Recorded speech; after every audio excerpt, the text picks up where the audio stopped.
গতকাল আপনারা দেখেছেন যে টিকার একটি অনুষ্ঠানে আমাদের যে ঢাকা বিশ্ববিদ্যালয় মেডিকেল সেন্টার রয়েছে, সেই মেডিকেল সেন্টার আধুনিকায়ন সংস্কার কাজে তুরস্কের প্রেসিডেন্ট এরদোগানের ছেলে বিলাল এরদোগান এসেছিলেন এবং তিনি উদ্বোধন করেছেন। যেহেতু তাদের অর্থায়নে এটি সংস্কার হচ্ছে, তো আমরা তাদেরকে আন্তরিক ধন্যবাদ জানিয়েছি এবং অন্য ছাত্র সংগঠন এবং ডাকসুর নেতৃবৃন্দ তারাও উপস্থিত ছিল, বিশ্ববিদ্যালয় প্রশাসন তারাও উপস্থিত ছিল, ধন্যবাদ জানিয়েছি।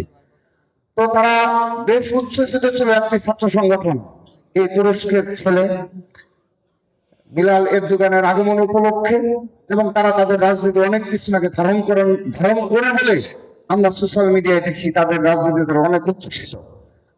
আমি তাদের নিকটে প্রশ্ন রাখছি, যদি এরদোগানের ছেলে বিলাল এরদোগান রাষ্ট্রীয়ভাবে শপথ করতে পারে, পররাষ্ট্রনীতিতে গুরুত্বপূর্ণ ভূমিকা পালন করতে পারে, এই বাংলাদেশের সবচেয়ে জনপ্রিয় নেত্রী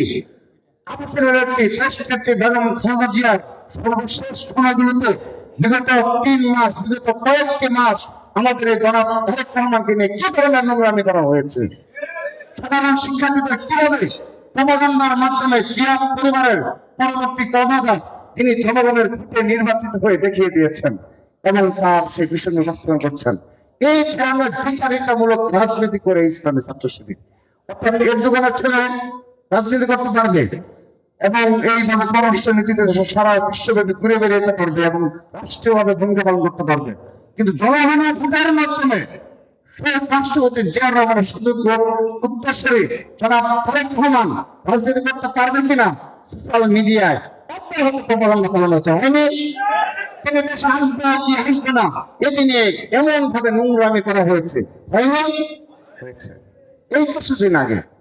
এত বিচারিতা, এত মিথ্যাবাদী, প্লিজ, অনেক কিছু হয়েছে, চলুন আমরা সব কিছু ভুলে যাই।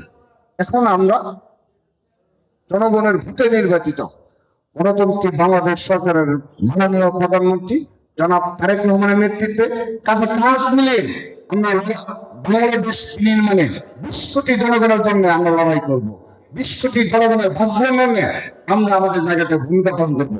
চলো সরকার অবশ্যই ভূমিকা হিসাবে আমরা যে মন্ত্রীগুলো করবো, অবশ্যই আপনারা আমাদের সাথে আঙ্গুল দিয়ে আমাদের ধরিয়ে দিবেন, এই ভুলগুলো ধরিয়ে দিবেন, কিন্তু মিথ্যাবাদী করবেন না, ভুলাবাজি করবেন না, বিচারিতা করবেন না, প্রপাগান্ডা চালাবেন না, মতবাজি করবেন না, নোংরামি করবেন না, সোশ্যাল মিডিয়া চোরাচালান করবেন না, রাজনীতি করবেন না, মুখ কালচার করবেন না, দয়া করে এগুলো থেকে বিরত থাকুন।